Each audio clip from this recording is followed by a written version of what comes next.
The American Bus Association presents Motorcoach Travel News. Here's Dan Ronan. Hello and welcome to the first edition of the American Bus Association's Motorcoach Travel News, MTN. I'm Dan Ronan in Washington. Each month we'll bring you important news about what's taking place in our industry. And at the end of the newscast, there will be an email where you can send story suggestions and comments. This is a very busy time in the motorcoach industry and at the ABA. Marketplace 2012 in Grapevine, Texas is less than 2 months away. Many tour operators are actively preparing fall and winter trips. In Congress, members are considering legislation that the ABA is helping to get passed. It would make motor coaches safer.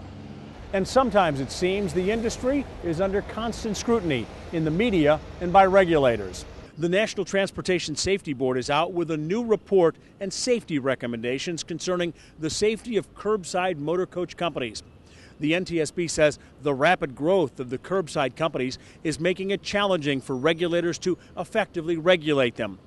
The report also says these companies have a fatality rate that's 7 times higher than conventional carriers. After studying the curbside industry for 6 months and reaching several conclusions about safety, the NTSB's chairman, Deborah Hersman, held a news conference in New York.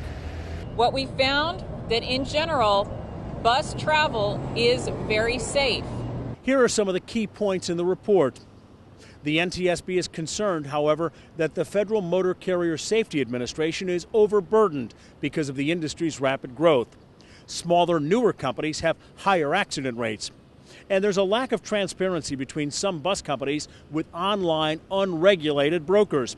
The board says consumers often don't know the name of the bus company that they're riding on. And this is a key point. The NTSB is also recommending routine en route bus inspections for curbside operators. With the exception of en route inspections, the American Bus Association agrees with many of the safety board's recommendations. The ABA does support bus inspections, but the ABA believes that en route inspections are not safe because it could put passengers at risk when authorities do an inspection on a bus on the side of the road or at a way station.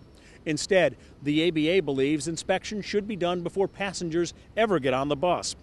The ABA is working with the NTSB and members of Congress to improve the safety of curbside bus companies.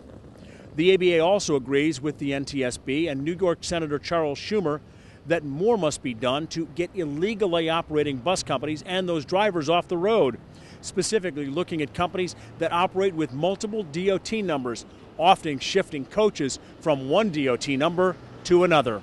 The NTSB's full report, the ABA's response, and a letter ABA President and CEO Peter Pantuso wrote to the key members of the Senate and House about this issue are now available on our website at buses.org. This is Motorcoach Travel News. Motorcoach Travel News is a production of the American Bus Association and Terrapin Blue Productions. If you'd like to advertise with us, contact Ryan Kelly at Terrapin Blue. Call 1-877-860-2583 or email him at rkelly@terrapinblue.com.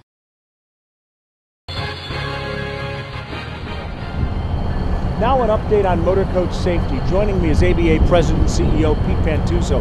Pete, there are 2 bills in the House, 2459 and 1390, that ABA supports. Tell me about them. Well, 1390 is the bill that we've been behind for a long time. This is Congressman Schuster's bill, and Congressman Schuster's bill has a number of safety initiatives in it, obviously looking at seat belts, looking at window glazing, looking at roof strength, looking at all the components of the bus and how we can create a safer product. He's also got funding in there for operators, so hopefully there will be tax abatement, there will be some kind of grant program and other opportunities that when operators have to go through these safety mandates, there'll be some funding for them as well. And 2459 is a new bill that's now currently working its way through. Absolutely. 2459 is a bill that was introduced by Congressman Crawford from Arkansas.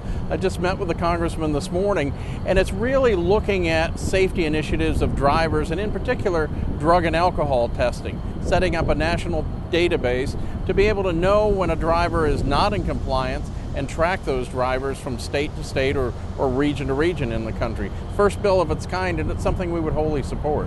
Now there's been a renewed push from FMCSA to get illegal bus companies off the road. Our position on that?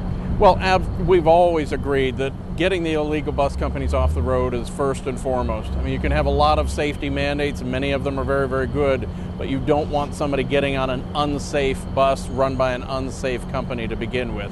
And so FMC stepped up enforcement. We're certainly very much behind. We think there should be more of it. It should be more targeted. They should be looking at the bad guys based on the records that they have in their database, as opposed to looking at the same companies over and over and over again. At the last board meeting up in New Hampshire, there was some talk about a long-term transportation bill. We heard from Governor Lynch and Senator Shaheen. Let's listen to what the senator had to say.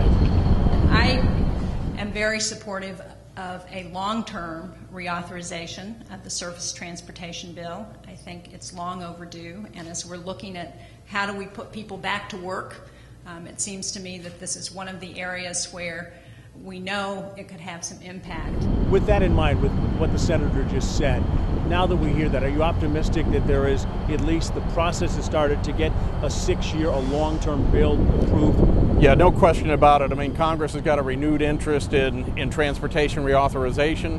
We've seen hearings that are being scheduled this month, the month of November, by the Senate and the Senate Commerce Committee and EPW Committee.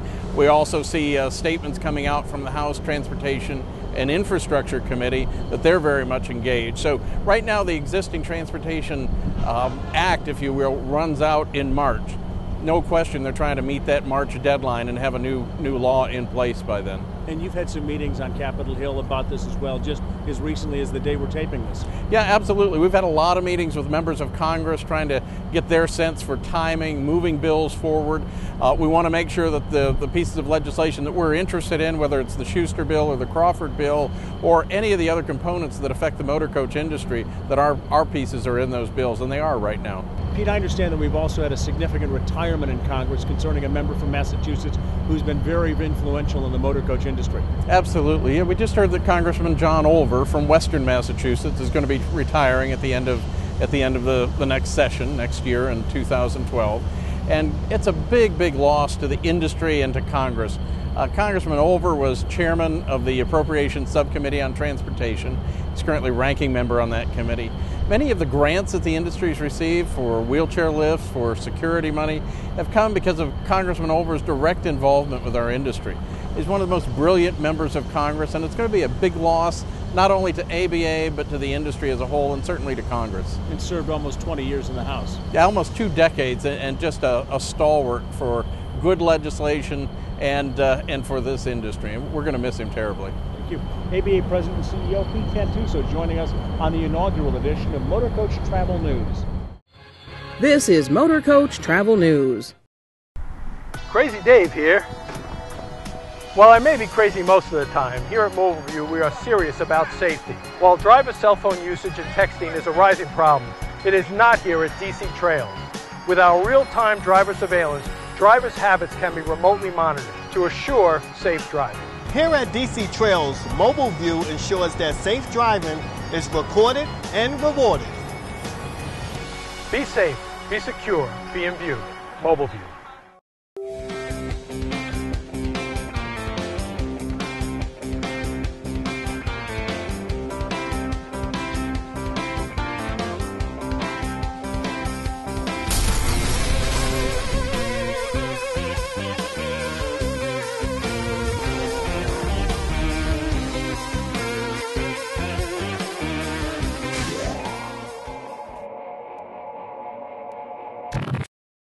Motor coach operators who do business in Washington, D.C., big changes are coming in March of 2012.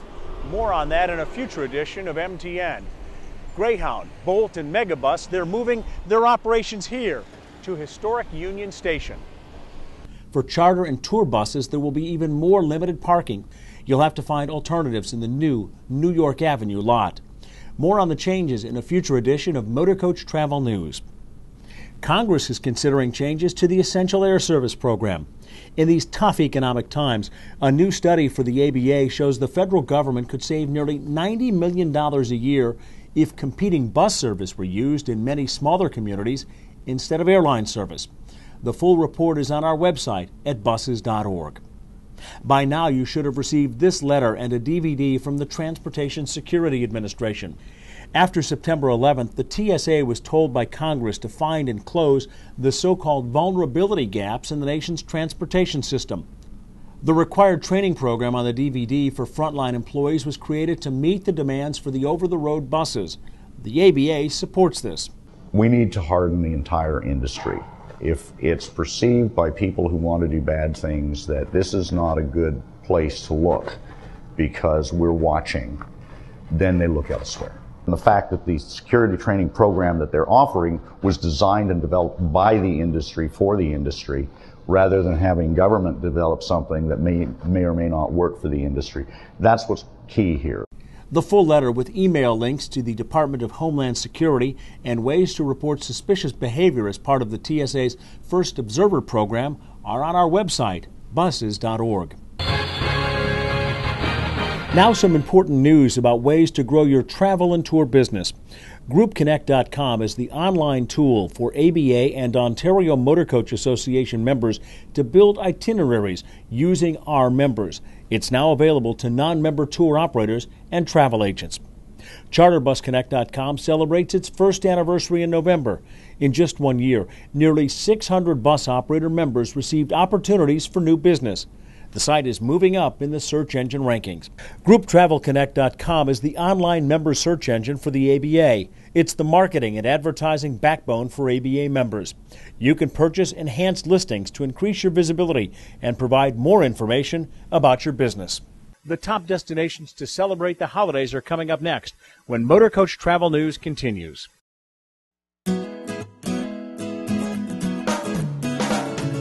What the people need is a way to make them smile. It ain't so hard to do if you know how. Hey, need a good smile right now? Come on down to Branson, America's most affordable family fun. We got great summer shows and attractions that'll make you smile. Jump into a great family time. Water's just fine. Call 877-BRANSON or go to explorebranson.com.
The top 100 destinations are always online at buses.org/news-publications/top-100.